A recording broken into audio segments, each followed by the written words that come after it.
Welcome to AI Code News Channel. Let's dive into the fast-moving world of AI coding assistants. Things are getting intense. So who's really leading the pack in coding? The answer might actually surprise you. Check this out. The Code Arena leaderboard is pitting all the big names against each other. And look at that, GLM 4.7 is right up there, even beating out big players like GPT 5.2. So what's the big deal? Well, it's a top-tier, open-source competitor, and that's huge.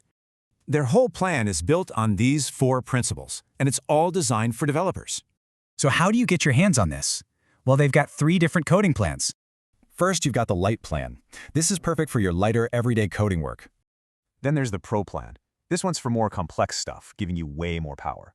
And for the heaviest workloads, the Max Plan gives you peak performance and early feature access.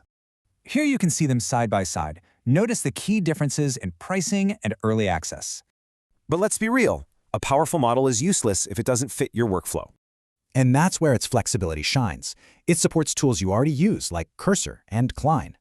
It supports over 10 different tools. So yeah, integration is definitely a huge focus for them. So it's not just about writing code, it's about upgrading your entire development stack. So, what's the bottom line? A powerful new player has just entered this very competitive game. Which makes you wonder, in this AI race, is just having raw power really enough anymore? For more info, visit https://z.ai/subscribe.